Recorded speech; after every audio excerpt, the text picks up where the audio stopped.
बहुत ज़्यादा कोरोना बढ़ गया है और उसी के मद्देनज़र पिछले हफ्ते हम लोगों ने 6 दिन का लॉकडाउन लगाया था, जो कि कल सुबह 5 बजे ख़त्म हो रहा है। जिस तरह से तेज़ी से केसेस बढ़ रहे हैं दिल्ली के अंदर, उसको देखते हुए ये लॉकडाउन लगाना बहुत ज़रूरी हो गया था। ये एक तरह से आखिरी हथियार है कोरोना के से डील करने के लिए, लेकिन जिस तरह से केसेस बढ़ रहे थे, ये आखिरी हथियार इस्तेमाल करना ज़रूरी हो गया था। लेकिन अभी भी कोरोना का कहर जारी है और कोरोना कम नहीं हो रहा। तो इसीलिए उसके मद्देनज़र कई लोगों के भी, जनता के बीच में भी जब हम लोगों ने बात करने की कोशिश की, सबका मत यही है कि लॉकडाउन को भी और बढ़ाना चाहिए। तो लॉकडाउन को दिल्ली के अंदर 1 हफ्ते के लिए और बढ़ाया जा रहा है, अगले सोमवार को सुबह 5 बजे तक के लिए। इस दौरान हमने देखा, लॉकडाउन के दौरान की संक्रमण दर, पॉजिटिविटी रेट जिसको कहते हैं, ये लगभग 36-37% तक पहुंच गई। आज तक इतनी संक्रमण दर हमने दिल्ली में तो नहीं देखी, बाकी दुनिया भर में हो सकता हुई हो कहीं पे, लेकिन 36-37% तक संक्रमण दर पहुंच गई। पिछले 1-2 दिन से थोड़ी सी कम हुई है, आज 30 के नीचे आई है, 29 पॉइंट कुछ आई है। मैं ये नहीं कह रहा कि कोरोना ख़त्म होने की दिशा में जा रहा है, लेकिन ये अभी तथ्य हैं, अभी और कुछ दिन देखना पड़ेगा। हो सकता है बढ़ जाए, हो सकता है कम हो, लेकिन हम भगवान से प्रार्थना करते हैं कि कोरोना से हम लोगों को मुक्ति मिले। पिछले कुछ दिनों से हम देख रहे हैं कि दिल्ली में ऑक्सीजन की काफ़ी ज़्यादा समस्या हो रही है। दिल्ली में ऑक्सीजन की काफ़ी कमी महसूस हो रही है। हाँ, दिल्ली की इस वक्त ज़रूरत 700 टन की है और हमें केंद्र सरकार से 480 टन अलॉट हुई है। कल 10 टन और अलॉट किया केंद्र सरकार ने, 490 टन अब दिल्ली को अलॉट हुई है। लेकिन ये पूरी अलॉटमेंट भी अभी दिल्ली में नहीं आ रही है, इसका भी काफ़ी कम, एक तरह से कल 330-335 तक ही दिल्ली पहुंची है। तो 700 टन की ज़रूरत है इतने कोरोना की महामारी में, उसके मुकाबले में 330-335 ही पहुंच रही है।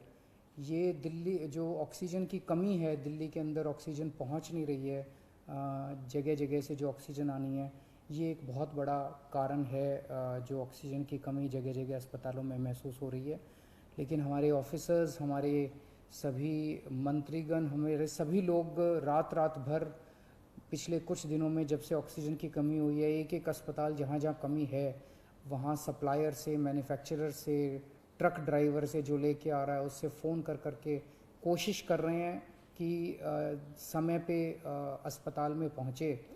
मैं ये नहीं कहूँगा कि सारी कोशिशें कामयाब रही, कई जगह फेल भी हुए हम लोग, और कई जगह हम समय पे ऑक्सीजन पहुंचाने में हमारी टीम कामयाब भी हुई।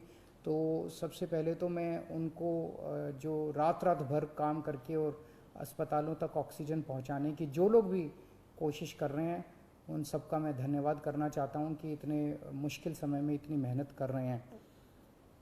क्योंकि ऑक्सीजन इतनी इस वक्त कीमती है, इतनी कम है, तो उसका मैनेजमेंट करना बहुत ज़रूरी है।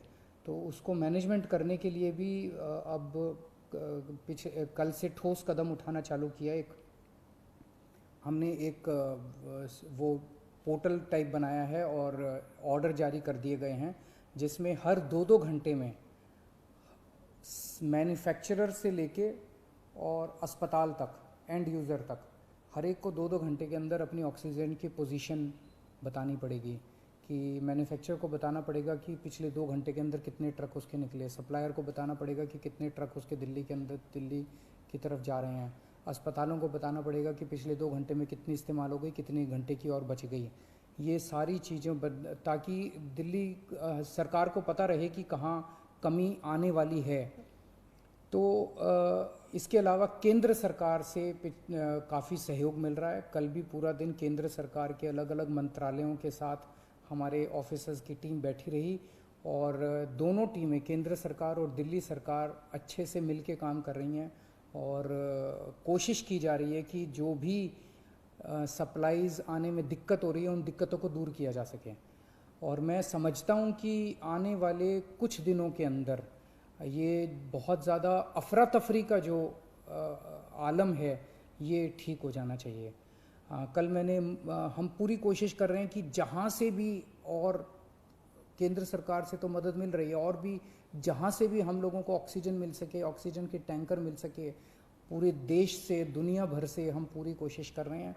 कल देश के सभी मुख्यमंत्रियों को मैंने चिट्ठी लिखी है कि अगर आपके यहाँ, आपके राज्य में, गवर्नमेंट में या किसी कंपनी में कोई ऑक्सीजन की पॉसिबिलिटी हो तो हमें ऑक्सीजन मुहैया कराइए, ऑक्सीजन टैंकर मुहैया कराइए। कुछ एक राज्यों के साथ बातचीत भी शुरू हुई है, जब भी कुछ कॉन्क्रीट नतीजे आएंगे मैं आपको ज़रूर बताऊंगा। लेकिन बहुत ज़्यादा कठिन परिस्थिति है, इन कठिन परिस्थितियों के अंदर सब मिल के काम कर रहे हैं। मैं उम्मीद करता हूं कि ये जो इतनी बड़ी इमरजेंसी क्रिएट हो गई है, इससे हम लोगों को जल्द छुटकारा मिलेगा। बहुत बहुत शुक्रिया।